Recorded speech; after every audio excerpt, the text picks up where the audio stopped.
How much wood would a great shield burn if a great shield could burn wood? All of it.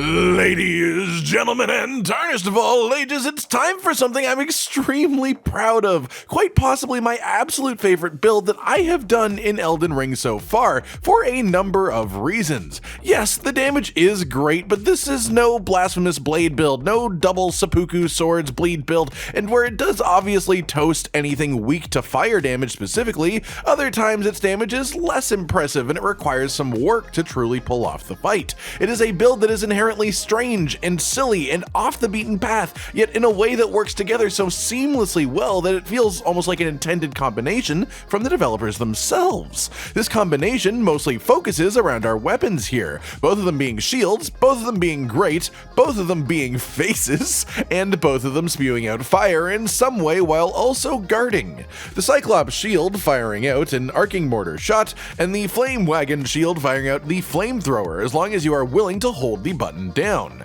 As well, both weapon skills ignore attributes entirely, only increasing damage with personal buffs and weapon level, which when you build around only using shields means that your attributes can be ridiculously focused towards endurance and mind to just let you cast the weapon skills as long as physically possible. What this winds up with is a build that aesthetically is fucking awesome. I mean, maybe this is just my opinion here, but the idea of these things just fitting so well together visually makes it an awesome way to play the game just by that alone, and that is before even looking into how closely they function to each other too, one of which being a bit higher range and one being very close quarters. They complement each other, dealing the same damage type from the same position, all buffed in the same ways, using the same stats. The result is a build capable of killing essentially anything in the game between these two options of offense, and where the build really excels is bosses with a phase switch, as oftentimes one of these shields will be incredible in the first part of the fight, and then the other one will be even better in the second part of the fight, and that is really important. It may not be a broken build, but it is a damn good build with a variety of options, while also letting you have a gigantic freaking face on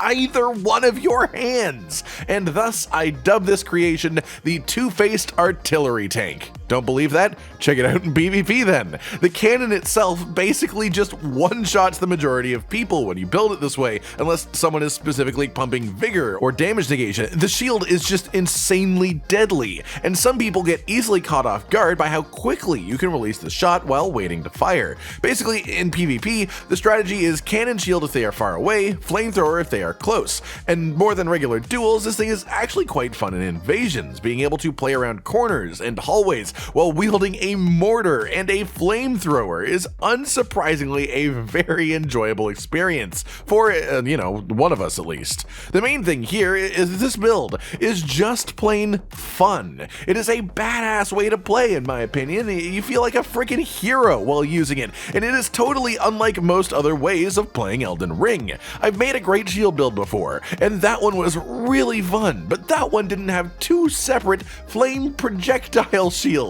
This one is simply cooler than that. I'm sorry. How does it all function then, coming together to achieve the numbers that we see on the screen? Well, these shields themselves are of course the main stars of the show, then being supported by our lovely Shard of Alexander Talisman for a 15% damage bonus to weapon skills, our Fire Scorpion Charm for a 12% damage boost to fire damage, the Greatshield Talisman which boosts your guard boost stat, making it consume less stamina when you take a hit while guarding. This isn't for your direct damage number, but it does allow you to get more damage off during a fight overall. And then finally, the Erdtree +2 Talisman. This one is somewhat of a free slot, but we want as much stamina as we can physically get, so a talisman that gives us stamina is great, and this one simply also gives you other two valuable boosts as well, so it's a really good talisman. On top of that, we have the Fire Shrouding Crack tier to boost our fire damage by 20% for 3 minutes, as well as the Green spill crystal tier to up our maximum stamina by 15% for the same duration. And then finally, we also have some incantations running, in the form of Golden Vow, boosting our damage by 15% and damage reduction by 10% for 80 seconds, and then also Flame Grant Me Strength, which boosts both physical and fire damage by 20% for 30 seconds. And then finally, for just a little bit of added flair, if you really want to push this a little bit further, the Ironjar Aromatic can have some really great results, allowing you to keep the onslaught going without even having to worry about your poise itself. Compared to a lot of things I've shown before, this build is actually very simple in its construction and what makes it tick, but it is simple because of all the pieces just fitting together so damn well. I cannot wait for you guys to get your hands on it too, because this one is really something special to be a part of. The attributes that you want for this build then are a minimum of 40 vigor, 50 endurance, as that is the soft cap for stamina increasing, 30 strength, as that is the minimum required to use both of our shields in 2 hands. Unfortunately, there is no active benefit to power stancing shields, so we just sort of want to swap back and forth. 25 faith, and then the rest split between vigor and mind. And then as for the location of all the pieces that make this tick, the Visage Shield itself comes after the boss in the Caelum Ruins in Western Caelid. The One-Eyed Shield comes from the red-named enemy located at the top of the Guardian's garrison in the mountaintop of the Giants region. The Beast Claw Seal is the best seal when using this build, as we have a relatively even amount of strength and faith, and to get your own you must give 1 death root to Garank in the Beast Sanctum in the northeast of Caelid, the easiest one of these to find being from the boss in Summonwater Village. The Shard of Alexander talisman comes from the Alexander questline, the 3 mandatory steps of which being in the desert after defeating Starscourge Radon, in the magma pools east of the Seethwater terminus site of Grace in Mount Gelmir, and then finally in crumbling Farum Azula from the Dragon Temple lift site of Grace just out over on some ruins. Defeat him to get his guts in your gear.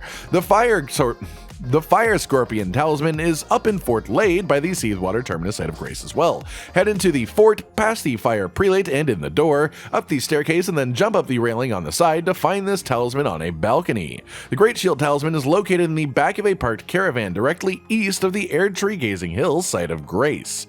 The Erdtree Favor 2 Talisman comes from the capital city after you've defeated Malekith in crumbling Farum Azula. After this, go back up the elevator from the mountaintop of the giant side and head back towards the city. Once in the big open area, a bunch of tree spirits will spawn. Ignore them if you want, as they aren't actually required, and then head to the big chunk of debris in the back with the talisman sitting on top. The Fire Shrouding Crack tier for the Wondrous Physic comes from the boss at the Minor Erdtree in Eastern Liurnia, and then the Green Spill Crystal tier comes from the Minor Erdtree in the Mistwood in Eastern Limgrave, and the Green Spill Crystal tier comes from the Minor Erdtree in the Mistwood in Eastern Limgrave. For the 2 incantations, Golden Vow is in the Corpse Stench Shack on the eastern side of Mount Gelmir, and then Flame Grant Me Strength is between a couple of Fire Wagon enemies behind Fort Gale in Western Caelid. And that perfectly encapsulates everything that you will need to make this function as well as you see here. 2 Greatshields, not 1, but 2 Greatshields, both with a purpose that makes sense as far as creating a good build, but also each one being surprisingly unique from each other, even with all of their similarities, allowing the combination of the 2 together, these 2 very fitting shields, to create one very well-rounded and enjoyable build. I've been Cotton Dinosaur from RageGamingVideos, and this has been the Two-Faced Artillery Tank. Do you like what I'm rolling with here? Are you going to try it out yourself or otherwise use it for inspiration into your own playstyle? Like if you like the video, subscribe to the notification bell for more, and most importantly, ladies and gentlemen, until next time, stay sweet. Josh, Cotton, and Hollow with the videos, dropping the humor like a hammer on your tippy toes, bringing entertainment on a daily arrangement to take our insanity and turn it into entertainment. Yes, I said entertainment twice, to reiterate that it is nice to look into your faces on a mostly daily basis when you let us in your homes to make the whole world a stage. Goodbye.